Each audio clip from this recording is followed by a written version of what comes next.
सबसे पहले तो मैं ये वीडियो बनाना नहीं चाहता था, लेकिन बनानी पड़ रही है। और इसकी वजह मेरी 7 साल पहले की ये वीडियो है जिसके अंदर मैंने YouTube की इस सबसे बड़ी कंट्रोवर्सी को एक्सप्लेन किया था और आपको बताया था कि बिना किसी की साइड लिए कि कौन यहाँ पर सही है और कौन यहाँ पर गलत। और मेरी ये तमाम ऑब्जर्वेशन इस बेस पर थी जो कि इस वक्त सामने मौजूद था, यानी डकी भाई के बकौल इसे और इसकी फैमिली को शाम इदरीस पर एक रोस्ट वीडियो बनाने पर और एक्सपोज करने पर थ्रेट किया जा रहा था। इसका फेसबुक पेज उड़ा दिया गया, यूट्यूब पर इसको स्ट्राइक दी गई और इसको धमकियां दी गई कि वो ये एक्सपोज वीडियो डिलीट कर दे। और शाम इदरीस के मुताबिक रोस्ट के नाम पर इसकी और इसकी फैमिली की इज्जत को उछाला जा रहा था और इसके घर वालों को गंदी गंदी गालियां दी जा रही थी। और इसका मकसद सिर्फ ये था कि शाम इदरीस को बदनाम करके इसकी ऑडियंस को हासिल करना, फेम हासिल करना, जिसके बाद भी और बहुत सारे वाकयात हुए। मिसाल के तौर पर शाम इदरीस ने ये एलिगेशन लगाया कि लाहौर के एक मीट एंड ग्रीट पर डकी भाई के फैंस ने इसकी वाइफ को पंच किया। अब उस टाइम के अंदर ऑडियंस को डकी भाई की तमाम बातें सही इसलिए लगी और सिंपैथी की बुनियाद पर सब्सक्राइबर इसलिए मिले कि शाम इदरीस की ज़्यादातर ऑडियंस जो कि बच्चे और टीनेजर थे, इन्हें वो सब कुछ ठीक लगा जो कि डकी भाई और सादुर रहमान की इस रोस्ट वीडियो के अंदर दिखाया गया। मिसाल के तौर पर शाम इदरीस के fake pranks, fake vlogs, show off, बीवी को दिखाकर और क्लिक बेट्स की मदद से व्यूअरशिप हासिल करना, वल्गैरिटी और नो सेंस ऑफ ह्यूमर। लेकिन आज 7 साल के बाद जब ये बच्चे थोड़ा सा यंग और मैच्योर हुए तो इनको अंदाज़ा हुआ कि जिन चीज़ों को सादुर रहमान ने क्रिटिसाइज करके, रोस्ट करके और ये फेम और ऑडियंस कमाई थी, उन हरकतों से कई गुना ज़्यादा वाहियात हरकतें तो ये आज खुद कर रहा है। इस बंदे का तो खुद सेंस ऑफ ह्यूमर बच्चों जितना है और खुद भी बीवी और फैमिली को दिखाकर व्यूअरशिप हासिल कर रहा है। फेक प्रैंक्स और शो ऑफ ये शाम इदरीस से कई गुना ज्यादा कर रहा है। और अगर शाम इदरीस ने इसे सिर्फ साइबर क्राइम अरेस्ट की कॉल पर धमकी दी थी और ये बदमाशी या फिर थ्रेट करना था, तो ये बंदा खुद अपने कोर्स पर तनकीद करने वाले लोगों को ना सिर्फ किडनैप करके मारपीट करवा रहा है बल्कि इनको धमकियां भी देकर उन्हें चुप करवाने के लिए किसी भी हद तक जाने को तैयार है, जिसे कई यूट्यूबर्स ने मसलन बदला ब्रो जिसका नाम अहमद है अपनी कई वीडियोस के अंदर एक्सपोज किया। मगर किसी ने इसकी बातों पर यकीन नहीं किया, सिर्फ इसलिए कि इसकी ऑडियंस ज्यादा बड़ी नहीं थी या फिर इसके सब्सक्राइबर कम है। और इसके बाद हमने देखा कि अहमद को जबरदस्ती या फिर ब्लैकमेल करके सुलह सफाई से इसका मुंह भी बंद कर दिया गया। और अब हाल ही में एक लड़का जिसका नाम है तला और इसके चैनल का नाम है तला रिव्यूज, जब इस लड़के ने इनके कोर्स को बुरी तरह से एक्सपोज किया और इन्हीं पॉइंट्स के साथ कि ये लोगों को पागल बनाकर बस लूटना चाहते हैं और इनका मकसद सिर्फ इनसे प्रॉफिट कमाना है, लोगों को कुछ सिखाना या फायदा देना इनका मकसद नहीं है। और इस एक्सपोज वीडियो के बाद हमने देखा कि FIA के चंद एहलकारों ने इसके घर पर रेड की, इसके वालिद को उठाकर ले गए, इसके घर के अंदर तोड़ फोड़ की गई और इसको धमकियां भी दी जा रही हैं।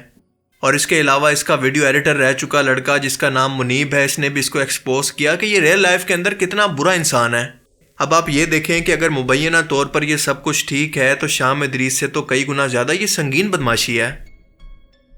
आपको याद होगा कि कुछ दिन पहले एक वीडियो के अंदर मैंने आपको एक्सप्लेन किया था कि हमारे यहाँ छोटी से छोटी सर्विंग पोस्ट की ट्रेनिंग होती है कि डॉक्टर, इंजीनियर, फौजी, डिज़ाइनर वगैरह सब सालों लगाकर काम को सीखते हैं और इस ट्रेनिंग के दौरान इनको ये सिखाया जाता है कि उनकी रिस्पॉन्सिबिलिटीज़ क्या हैं, उन्होंने काम कैसे करना है और इनकी रिस्पॉन्सिबिलिटीज़ के क्या असरात हो सकते हैं। तब जाकर ये लोग अपने काम के अंदर एक्सपर्ट बनते हैं। लेकिन एक सोशल मीडिया सेलिब्रिटी, इन्फ्लुएंसर्स की कोई ट्रेनिंग नहीं होती। जब किसी को रातों रात फेम मिल जाए तो इसे पता ही नहीं होता कि एथिक्स, मोरल वैल्यूज़ और इनकी जिम्मेदारी क्या है और इनका हर एक एक्शन कितने लोगों को वही काम करने के लिए मोटिवेट करता है। और इसके बाद होता यह है कि एज एक्सपेक्टेड ये तमाम एथिक्स को भूलकर वल्गैरिटी फैलाने लगते हैं, जुए को प्रमोट करने लगते हैं और पैसे को अपना खुदा बना लेते हैं। सिस्ट्रोलॉजी, मास सफदर, रजब भट्ट, जुल्करनैन, ये सब लोग इसी पैसे की खातिर तो ये सब कुछ कर रहे हैं। हालांकि अंदर से इनको भी आपसे बेहतर तौर पर पता है कि जो ये काम कर रहे हैं वो गलत है। अब देखें ये तमाम सिचुएशन है क्या, मैं आपको शॉर्ट के अंदर एक्सप्लेन करने की कोशिश करता हूँ। ये है कार्मा, जो आपने किसी के साथ किया है वही आपके सामने आ रहा है। अगर उस वक्त शाम इदरीस के पास ऑडियंस थी, फेम था और इसके नशे के अंदर वो मगरूर होकर ये तमाम स्टूपिड और बचकाना हरकतें करता रहा जिसका फ़ायदा उठाकर विक्टिम कार्ड खेलकर डकी भाई ने अपनी ऑडियंस हासिल की, तो सेम आज वही काम डकी भाई या फिर सादुर रहमान के साथ भी हो रहा है। दरअसल डकी भाई ने एक ट्रेंड सेट किया कि किसी को बदनाम करके शॉर्टकट तरीके से या फिर चीप पब्लिसिटी से फेम कैसे हासिल किया जाए।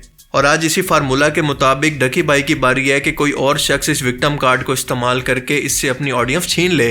आज जो लोग बिला वजह इस ड्रामे के अंदर शामिल होकर इस फेम पर खुश हो रहे हैं, याद रखें कि कल इनके साथ भी यही कुछ होने वाला है। साल, 2 साल, 5 साल, 10 साल भी लग जाएंगे, लेकिन आखिर इसका इंजाम होना यही है। क्योंकि ये ऑडियंस किसी की सगी नहीं होती। इन्हीं लोगों ने इस ड्रामे को सपोर्ट किया, इस ट्रेंड को सपोर्ट किया और इस ड्रामे को इतनी ज्यादा व्यूअरशिप दी। बिना इस तमाम ड्रामे के मकसद को समझे बगैर किसी को भी सपोर्ट करना शुरू कर दिया। सियाने कहते हैं कि किसी शख्स की तबीयत और इसकी ज़हनियत का अंदाज़ा लगाना हो तो इसके दोस्तों को देख लो।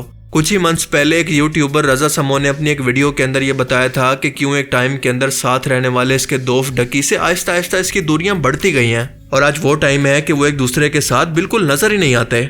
इस सवाल के जवाब पर रजा समो का कहना था कि मुझे इसके दोस्तों की कंपनी पसंद नहीं थी, ये जिन माइंडसेट के लोगों से मिलता था वो मुझे समझ में नहीं आते थे और इसी वजह से मैंने आहिस्ता आहिस्ता इससे दूरी इख्तियार कर ली। और यकीन करें कि डकी भाई के फॉल की सबसे बड़ी वजह अगर मैं आपको बताऊं तो ये क्रिमिनल माइंडसेट भी एक बहुत बड़ी वजह है। इसके यही वो दोस्त हैं जिन्होंने कोर्स स्कैम, लोगों को मारने पीटने, हरासा करने और बदमाशी के मशवरे दे देकर आज इसको इस हाल तक पहुंचा दिया है।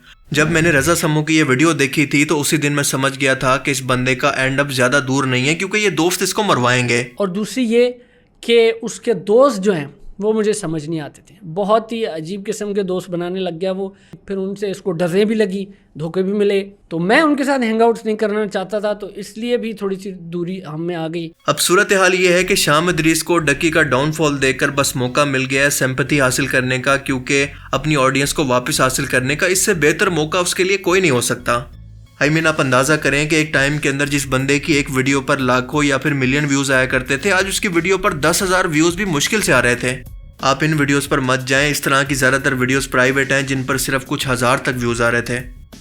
आज अगर शाम इदरीस को फिर से वही फेम मिल गया तो शायद वक्त के साथ इसने खुद को कुछ बदल लिया हो या फिर मैच्योर कर लिया हो, लेकिन एट द एंड आप देखेंगे कि इन दोनों के पास अपनी फैमिली को दिखाने के अलावा कोई कंटेंट नहीं है, कोई क्रिएटिव सेंस ऑफ ह्यूमर नहीं है। और हमें तो इस फैमिली व्लॉगिंग के कल्चर से प्रॉब्लम है। ये गोरों का कल्चर है, हमारा कल्चर, हमारी वैल्यूज और दीन की तालीमात बिल्कुल इससे डिफरेंट हैं। इन्हीं फैमिली व्लॉगर्स की फेकनेस, मुनाफकत, शो ऑफ और वल्गैरिटी टैलेंटेड और डिजर्विंग लोगों को जो कि आगे बढ़ सकते थे इनको रोके हुए है। वो फेम और अप्रिसिएशन जो कि ये लोग डिजर्व करते थे इनको इनकी वजह से नहीं मिल पा रही। और दूसरी वजह फैमिली व्लॉगर्स की बढ़ती हुई व्यूअरशिप की ये है कि बच्चे और औरतें जिनको फैमिली व्लॉगिंग की पर्सनल लाइफ के अंदर घुसने का शौक होता है, दूसरों की लाइफ के अंदर चस्के लेने का शौक होता है कि देखें कि सामने वाले की घर के अंदर क्या चल रहा है और इनकी लाइफ को अपनी लाइफ से कंपेयर करें। और टीवी ड्रामास को छोड़कर आजकल ये डेली व्लॉगर से एंटरटेनमेंट हासिल करने के चक्कर के अंदर इनको सेलिब्रिटी बना बैठे हैं, जो कि ये डिजर्व नहीं करते। यूट्यूब एल्गोरिदम को बस इस बात से मतलब है कि लोग ज्यादा क्या सर्च कर रहे हैं, ज्यादा क्या देख रहे हैं, और इसीलिए वही कुछ वो बार बार आपको दिखाता रहता है। इसके अंदर इसकी कोई गलती नहीं है। आप लोग बस अपनी प्रायोरिटीज को बदल दें, रिसर्च बेस्ड कंटेंट को देखना शुरू करें तो ये लोग खुद ब खुद आपकी स्क्रीन से गायब हो जाएंगे। पर अफसोस कि हम देखते हैं कि होता इसका बिल्कुल उलट है। इन्फॉर्मेटिव और क्रिएटिव कंटेंट पर जहां पर लाखों व्यूज नहीं आते तो इन फैमिली व्लॉगर्स की वीडियोस पर मिलियंस व्यूज आते हैं जिन पर कोई मेहनत भी नहीं होती। तो आप खुद बताएं कि इस तरह के क्रिएटिव कंटेंट क्रिएटर्स जो कि इतनी मेहनत के बाद एक वीडियो बनाते हैं, मिसाल के तौर पर इरफान जुने, जो इस तरह की वीडियोस को बनाना बंद क्यों नहीं करेंगे? आज इन्हीं मटेरियलिस्टिक स्टैंडर्ड्स की वजह से जो कि डेली व्लॉगर्स ने सेट किया है, आज ये कंटेंट क्रिएटर्स जो कि क्रिएटिव भी हैं और कुछ वैल्यू एडिशन भी करना चाहते हैं, इनकी व्यूअरशिप बिल्कुल भी नहीं आ रही। इस वीडियो के जरिए मेरा ये पैगाम है कि जिन लोगों को इस वक्त टॉर्चर किया जा रहा है इनके लिए आवाज़ ज़रूर उठाएं ताकि जो हक की बात कर रहा है इसकी फ्रीडम ऑफ स्पीच का हौसला टूट ना सके। और इन लोगों को भी उस दिन तक सपोर्ट करें जिस दिन पैसा और फेम मिलने के बाद ये अपनी माँ बहन को दिखाना ना शुरू कर दें। अगर ये ऐसा करें तो इनका भी बाइकआउट करें। मेरी पूरी हमदर्दी और सपोर्ट इन विक्टिम्स यानी तला और अहमद के साथ है जिनके साथ सच बोलने पर वाकई ज्यादती हुई है। देखें, अगर आप कोई पब्लिक फिगर हैं, कोई सेलिब्रिटी हैं, तो सच सुनने का हौसला भी आपके अंदर होना चाहिए। एक पॉजिटिव क्रिटिसिज्म बल्कि आपके अंदर बहुत अच्छा बदलाव लेकर आता है। कुल मिलाकर ये सारी ड्रामेबाजी जो कि एक बार फिर से स्टार्ट हो रही है, इसके अंदर आपका, ऑडियंस का कोई फायदा नहीं। इन्हीं लोगों का फायदा है जो कि इस कंट्रोवर्सी से दोबारा फेम हासिल करना चाहते हैं। यानी कुल मिलाकर सारे मिलके हमको पागल बना। इसलिए बाइकआउट फैमिली व्लॉगर्स। अपनी फैमिली और प्राइवेसी को दिखाकर वही लोग व्यूअरशिप हासिल करते हैं जिनके पास कोई क्रिएटिव चीज़ नहीं होती ऑडियंस को देने के लिए।